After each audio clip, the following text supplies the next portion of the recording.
Tonight I want to focus on what I think is, at least my impression of what I see in the news, is that the precursors for World War III exist.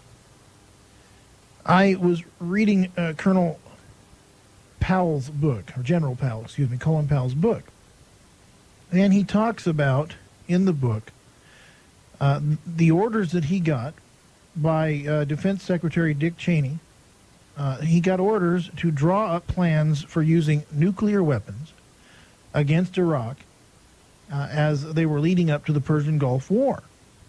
And Powell, of course, said that he responded, "We're not going to let the genie loose." But Cheney said he was curious to know what would be required. So somewhere along the way, thinking about the war, the Desert Storm thing, they were talking about nuclear war. Now we have a lot of interesting things going on. Articles entitled U.S.-Russia Feel the Chill in the Air, West's Force in Bosnia Unraveling Relations, and of course some very strong statements being made by Boris Yeltsin. And then yesterday we had American balloonists shot out of the sky in Belarus. We had a grenade rocket launched through the walls of the embassy in Moscow.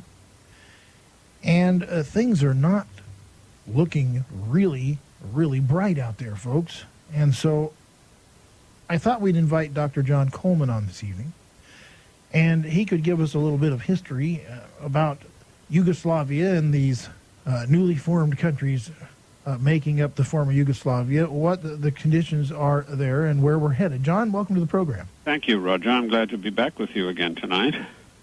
Yeah, it's been a while since we had you on the program, and we're glad to have you back. Can you help make some sense of what this whole thing's about?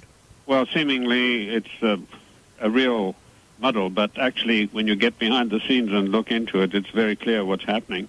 We are in practically the same circle as we were in 1913, 1914, when the two Serbian assassins assassinated the Archduke Ferdinand in Sarajevo, which produced the First World War. And I would say that we are really, at this dramatic stage in the events, at that position. And I do believe that the shooting down of the balloonists is something akin to the assassination of the Archduke Ferdinand. Right. We are in a situation, of course, which has long been planned. This intrigue has been going on for centuries. And, you know, I study the history of what is Yugoslavia. It's actually an artificially created entity, an entity created by the British and the Americans. And really, there is no such country as Yugoslavia. But it was created after a great deal of strife and following the First and Second World Wars. And you have to contend with the factions that are there, and you must understand that Croatia, the nation of Croatia, is 10,000 years old. The Croatians are probably next to the Irish, the oldest people in Europe, the oldest nation in Europe. All of this stuff I dug out in the British Museum in London, and of course I also had access to the papers of Sir Fitzroy Maclean, who was the MI6 operative in charge of the whole Balkans operation, and how we intrigued with the United States to bring about these events that took place in the First and Second World War, and which has led up to the present precarious situation. Well, let's see. We've got Serbia and Montenegro, Croatia, Slovenia, Bosnia-Herzegovina. I mean, all this stuff going on, and then of course we have this Serbian faction inside what at least we call Bosnia. And I guess the history is dotted with all kinds of violent exchange. Violent exchange is the word. And, you know, one of the things that struck me recently, we had the Serbian commanding general there, and he was saying that he can't move the guns, the 155 millimeter guns and the howitzers that are around Sarajevo, because he said he needs them to protect the Serbians down there. But when this thing started, the GCHQ, that's the British listening post on Cyprus, they actually picked up a transmission between Mladic and his commander in the field, and Mladic was saying that they must use the 155s on downtown Sarajevo, And his commander on the field was saying, but General, there are lots of Serbians down there. And he said, burn them all with the 155s. So much for his story that the guns are there to protect the Serbians in the area. So where do you, of course, today peace broke out everywhere, you know. The big peace agreement began, the ceasefire is on, and the Serbs now say that they are going to move their big guns out. Does that that remains to be seen. We've heard the story literally, I would say, at least 20 times in the past 2 years. And, you know, the whole thing has been largely a deception worked out by the British. We had the United Nations commander, Lord Rose, I think his name was, or Sir, whatever his name was. He was hand in glove with the Serbians. And we were actually, through the United Nations, feeding the Serb convoys, allowing them to take so much off as tribute without any pretensions or cover-ups. And we were, every time they said, well, we'll allow you to use the Sarajevo airport, they exacted tribute from the United Nations. And Rose, the commander, UN commander, went right along with this. Is there a right and wrong in this whole fiasco, or are both sides wrong? No, there's a right in it. You must understand that on March the 20th, it goes back, you know, it would take me at least, I would imagine, 3 or 4 broadcasts to even scratch the surface historically of this thing. But you have to go back to the beginning of the time when, I think it was in 1929, after the First World War, King Alexander, formerly the Prince Alexander, was a puppet for Britain. He dissolved all parties and declared Yugoslavia a dictatorship. And then on November the 9th, I think it was 1931, the King Alexander allowed farcical elections, and he named most of the candidates himself. And then on November the 14th, 1932, I think my dates are correct, I'm quoting from the top of my head now, the Croat Peasant Party denounced the new government, which they called a regime, which was packed with Serbians, and they demanded autonomy following the imprisonment of their leader. I think his name was Maček, M-A-C-H-E-C-K, if I'm not mistaken, yes, which had occurred about a month earlier. And then, you know, there was a 7-year struggle. And finally, I think it was in August of 1939, the Croatians got at least a promise of impartial elections. But on May the 27th, 1941, I believe it was, Yugoslavia was invaded by Germany, which was done ostensibly to protect its Balkans flank. And the Serbians, who hated Germany, united behind the communists under Joseph Broz Tito. Then, as we know, launched a guerrilla campaign against the German army, which was in defiance of the Geneva Conventions, which forbids civilian attacks on military forces. Anyway, the sad story is that Tito and his partisans were run, as I mentioned earlier, by Sir Fitzroy MacLean, who was SIS chief of the Balkans operations and a great confidant of Winston Churchill's. And Tito's so-called Chetniks, they received their arms and shipments and considerable help from the British. And, of course, their deeds were wildly exaggerated. And they were lauded all over Western newspapers as the great heroes of the Balkans. But then in, I think it was sometime, when was that now? Anyway, soon after the Germans invaded Yugoslavia, King Peter fled to London. Of course, he was intimately connected with the British black nobility led by Queen Victoria, the Venetian oligarchists who really took up the throne of England, and of course today are still behind all the events that are happening in that area of the world. And you know, the Crown Prince Peter, he was a cousin of Prince Philip, the husband of Queen Elizabeth II. In fact, his Crown Prince Alexander is the Queen's godson, as far as I know. Do you think that the relationship between the Serbs, even the Bosnian Serbs, is linked strongly enough to Moscow that we could actually end up back in the Cold War? It's very possible. The Russian nationalists, I've been reporting on the Russian nationalist movement since 1969. I think I was probably one of the earliest writers in America to bring the attention of the United States people to Pamyat, which is a Russian nationalist organization, made up of Russian officers and the Historical Monuments Commission, and at that time, of course, they were led by Colonel Victor Oxnes, and they're pretty strong and powerful, and I think Yeltsin's days are absolutely numbered. I don't think he's going to last beyond December. General Lebed is very popular there. He's a young general who's resigned rather than take orders from Yeltsin, and I think he spells big trouble for Yeltsin and for the United States of America also, because these army officers, led first by Colonel Victor Oxnes, they were the ones who gave James Baker III such a rough time during the Persian Gulf War when he came to Moscow. They got his car stranded in the middle of the winter snow, and nobody would go and help him. And we had the ignominious sight of our Secretary of State standing there in the snows of Moscow and his car not able to move, and that kind of thing. And then, when he came after the big attacks on the Iraqis, when he came back to Moscow 3 months later thinking it was all over, he was met for the first time by a delegation of these Russian officers and not by the Russian State Department officials. So there's been a long-standing animosity between the Russian nationalist patriotic forces and the government of the United States of America in Washington, even during the days of Stalin, of course. So then, yesterday we have this rocket launched into our embassy, and of course then the government there says it's the act of a lone maniac. But about the same time that's happening, we have two American balloonists, entering into an international race shot out of the sky over Belarus. Well, as I told you... Is there a connection? I believe that to be the case, certainly. We have to look back at history, and we have to see that the First World War was started by two lone madmen, two anarchists out of Serbia, who came forward and shot the Archduke Ferdinand. He's riding in the carriage, and of course, that was known to all of the so-called allies long before it happened.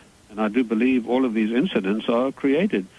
Because what we have in the world today, and we have it particularly in the United States, is we create a crisis and then we step forward and manage it. And it's easy to do because the crisis the crisis is managed by the very people who created it in the first place. And I see a very strong link between what is happening now in Belarus and Moscow and events in Serbia. It could be the trigger that is required to bring United States forces into play in that area. Of course, that would be a disaster for the United States. We must absolutely stand pat and stand absolutely fast and not allow that to happen.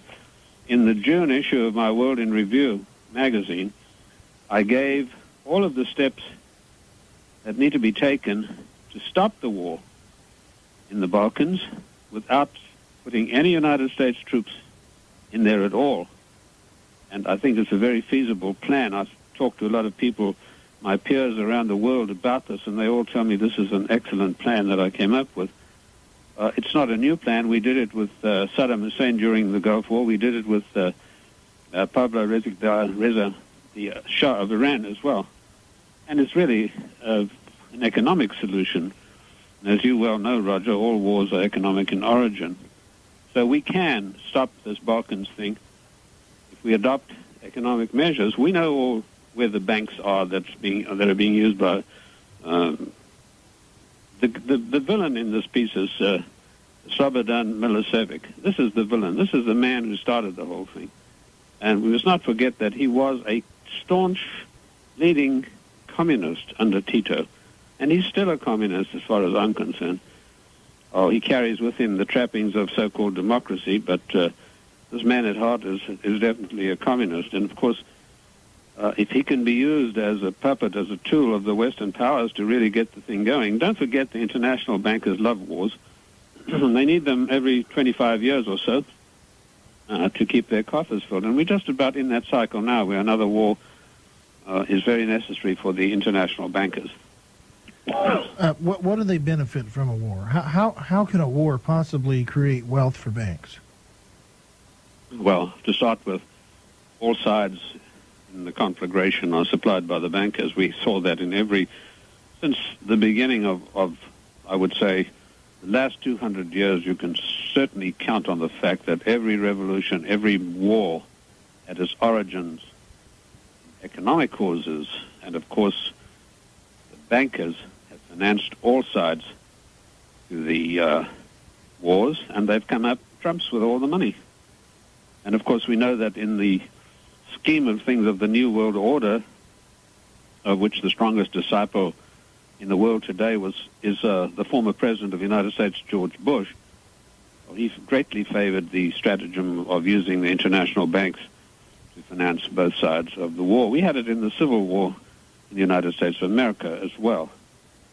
And, of course, in the Second World War, the Bolshevik Revolution was financed by both sides. And it was, of course, caused by the Rothschilds jerking the rugs out from the Tsar of Russia. And so on and so forth. It goes on and on and on throughout recorded history. All right, Dr. Coleman, I've got to do some commercials. And then I'm going to open the phone lines up so that the audience can call in and ask questions of you on this, I think, very delicate and dangerous subject. And before I do that, are we headed to World War III? I believe so. I think in 1992 I warned that a major war. And these issues are all available. Everything I'm telling you tonight are available in the 10 issues that I began writing in 1991. And the first major work I did was called Why Yugoslavia?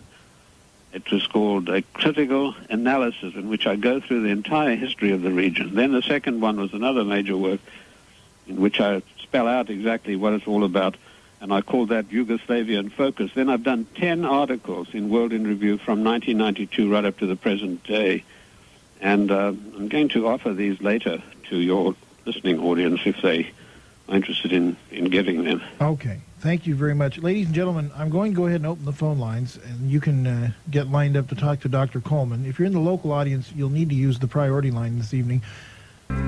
All right, welcome back, ladies and gentlemen. I am Roger Fredenberg, radio's regular guy. Our guest this evening, Dr. John Coleman. Dr. Coleman, of course, the author of the Committee of 300 and other books of great interest, and he can tell you about them. You may want to order them. But he also puts out World in Review. If you're not reading World in Review, then you're missing a lot of very important information that would really keep you up to date on what's happening on the international front as well as local or national here in America. Great newsletter. And we're back with Dr. Coleman. And Dr. Coleman, I think we're going to go right to the phones. Okay. All right, we'll start with Gene in Murfreesboro, Tennessee, WGNS Country. Hello, Gene. Hello, Roger. You have a terrific guest there and a great program. Thank you. Dr. Coleman, is it? Yes, sir. First, I'd like to make a comment about why they would want a war. Central bankers in Greenspan, their whole waking moment is spent to figure out ways to put us in debt. I mean, they have to create debt. That's the way they survive and prosper. And so the reason for wars is they get everybody in debt, and you wouldn't have our Congress trying to balance our budget. They would take the pressure off of Congress if they get us in such debt. I'd like to ask Dr. Coleman, how would your peace plan satisfy this need of the central bankers to create the world debt? Oh, it wouldn't satisfy them at all. In fact, and it wouldn't work. They wouldn't let it work. The rug out from underneath their feet. We don't want to get our sons and daughters in another foreign war where they are going to lie in foreign fields, and then we come back here and wave the flag and say they died for the country. That's right. If they get into this mess there, they're not going to be dying for the country. They'll be dying for the international bankers, as they've done with every war. That's right. That's ever been fought this century. So these bankers how are they going to let your peace plan work? They're not, but I have a plan nevertheless, and I've been told by others that it's a workable and a very good plan. I'd sure like to hear. Of course, it's been probably detailed, but I wonder if you could give a synopsis or something of it. Well, I can't do that over the air, but I am going to offer it if Roger will allow me. I'm going to tell you how you can get this from us later in the program. Why don't yes, I'm really interested in that. All right, thank you, Gene. Why don't you now tell them, and then later we'll try to do it again as well. All right. I feel that if you really want to understand this, you must know the historical background. You must know how the American-British war machine has inveigled the situation, which began on February the 22nd, 1916, when the European forces wanted to drag America into the war to pull their chestnuts out of the fire. And they had House, who was the controller at that time of Woodrow Wilson, and Sir Edwin Grey get together, and they said to the Serbs, look, if you come in and fight us, help us by fighting against the Germans, we will make sure that you get the entire coastline along the Adriatic, and that's what the Serbians are actually holding them to today. I mean, it is so crazy that... But all of this is detailed in my work, Why Yugoslavia? A Critical Analysis, Yugoslavia in Focus, which brings it right up to date, and then 10 articles in my World in Review magazine from January 1992 up to this time. You can purchase this for a very nominal sum. And I think, in all modesty, I can say that from the letters I've been getting from people who have had this, they've said that it's really shone the searchlight on the area and made them understand what's happening. And you can do this by calling, and those of you who order will receive a complimentary copy of my World in Review magazine for August, and a catalog which will show some of the over 400 works I've written. All right, well, let's go to Ruth in Grants Pass. Hello, Ruth. Well, since we surely can't have this dollar sign business going, perpetuating forever, over and over again, I wonder if you know whether or not there's any way that all these people running the fiascos could be made to realize that when we pass on from this life, this world, that in the next world we will receive crowns according to what we did in this world. And so there would have to be some kind of a motivation like that to end this dollar sign business that's perpetuating. Well, I don't know if you've made a statement or if you're asking me a question, but if it's a question, I would say yes, they certainly know about that, but they march to a different drummer. Their God is not the one that we, by and large, would say is the God of this universe, and they march to an entirely different drummer, but that's another aspect, a very deep aspect, which I couldn't possibly get into tonight. I have written a lot of works about it, though. Yes. Let's go to Tommy in Grants Pass, a new caller. Hello, Tommy. Yeah, Roger, I'd like to ask you and your guest about a constitutional thing that hasn't been implemented since I can remember, and here I am in my 70s, and that is why the United States sends troops, money, and war implements to other countries when it's against the Constitution. Oh, it is absolutely in violation of the Constitution. And I've said for years that we ought to hold our so-called representatives in Washington, we ought to hold their feet to the fire and make them obey the Constitution and tell them in no uncertain manner that to violate their oath of office is treason. That's the plain and simple bottom line of it all. And they need to obey the Constitution. The President has no war powers at all. He cannot send troops out of the country except for a limited period. I think it is 45 or maybe 60 days, and then he can only use one branch of the services. And he has never got a declaration of war. Bush never got one in the Gulf. And, of course, as far as I'm concerned, all of those who obeyed the orders of Bush, including the general that you quoted earlier, did not uphold their oath of office to uphold the Constitution of the United States of America. We have no business sending foreign American troops to foreign lands, and we have no business doing it so under the Constitution. We can only do it under a declaration of war, which is a 5-step complicated process. Yeah, and here's another thing, too, is the implements of war. It is against the Constitution to even sell armament to other countries. 100% now, so. Here is where the bankers come in that you spoke about. That's right. They want to get the big bucks. And where can they get it? Through armament. Well, that's what's happening. Yugoslavia's got one of the biggest armament factories in Europe, and they were aided in this by Lawrence Eagleberger, who was a former Secretary of State under Kissinger. He even opened up a branch bank for them in New York, which was a wondrous achievement. And their armaments industry is what's keeping their offensive going against the Bosnians and the Croatians. And I have been trying to get people worked up about this constitutional thing and against Congress, like you were saying, hold their feet to the fire. But I'm getting nowhere. Maybe if we can get it out over the air, we'll get enough people stirred up, we can do something about it. Well, that's the only hope we've got. And thank you. Thank you. Good night. Good night. Good night, sir. Yeah, I think that Tommy hits on a key point here. The Constitution, what Congress leans on is the War Powers Act, which in itself is unconstitutional. The War Powers Act is ultra-virus and of no force and effect, therefore an obligation upon no one. All right, 1-800-449-8255. The number here is 800-449-8255. We also have a priority line available at 503-664-8255. Let's go to John in Washington, D.C. John, you're on the radio. How do you do? Good. I just wanted to ask your guest how he feels this flight of these two balloons and then over Poland that were shot down, how this relates to the Yugoslavian situation in a way that can be understood. I mean, I know how I feel it relates, but how do you feel that it relates? Well, how would the firing of a grenade into the American embassy relate to the situation? These are supposedly people, supposedly the Russian nationalist movement, which I don't believe for 1 minute is involved, in order to get stirred up hatred of the American people so that they can have a provocation for going into the situation. Don't forget the Serbs have been traditional allies of the Russians for centuries. Well, it's more than traditional allies. The Russians are Serbians who moved north during the time of the expansion of the Macedonian and Roman empires.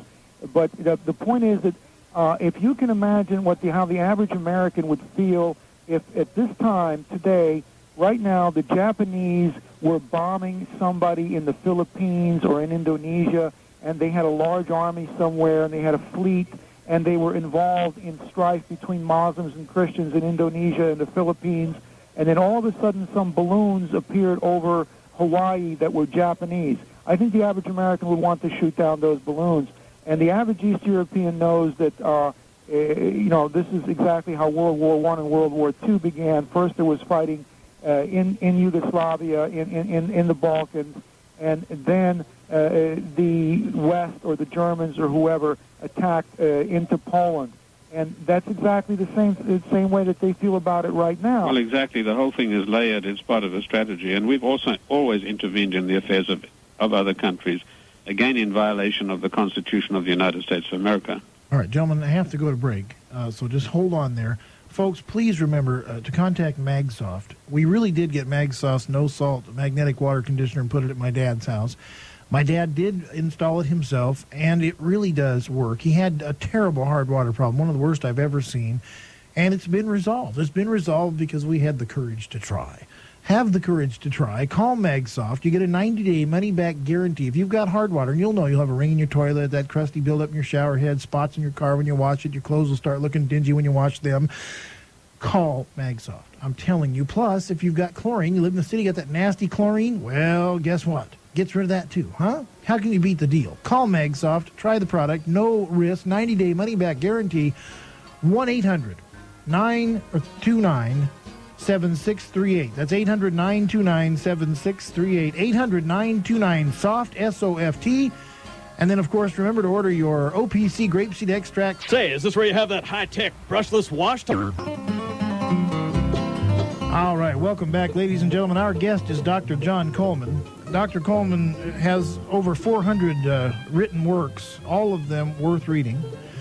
And he would share them with you. He'd give you a complimentary copy. That's right, no charge. A complimentary copy of his World in Review magazine. I keep calling it a newsletter, John, only because that's what you get caught up in this trade. And of course, yours really is quite different than the average newsletter, and we appreciate it. 32 pages. That's the difference. Yeah, and it's just absolutely filled with viable information that I think people really need to have. And I appreciate you giving a complimentary copy to people in the audience that call. And, of course, I would encourage them to look at other works that you've done because they're incredible. I'm going to give your number one more time before we go to the phones. You can contact Dr. Coleman. I suppose business hours generally are better, huh? That's right. From tomorrow morning, 9 a.m., that's Pacific time. We're in Nevada, but we have the Pacific time. All right. His number, 1-800-942-0821. That's 800-942-0821. Let's go to Jack in North Bend. Hello, Jack. Good evening, Roger, and the good Dr. Coleman. Yeah, I have what I've observed. I've been looking at the history for about 45 years, and what I get out of this is basically we have what I call a warring planet, And yeah, power corrupts, and absolute power corrupts absolutely. Now, that's true. That's the munitions that you've been talking about. But my question is this to you, since you've studied history as well as you have, is as I feel that Russia, the USSR, as it was, is basically was a paranoid state or a paranoid country. Do you agree with that or not? Well, are you talking about the former Soviet Union? Yeah, right, the former Soviet Union. Yes, they were always a paranoid nation because they were a thorn in the side of the one world government, the New World Order.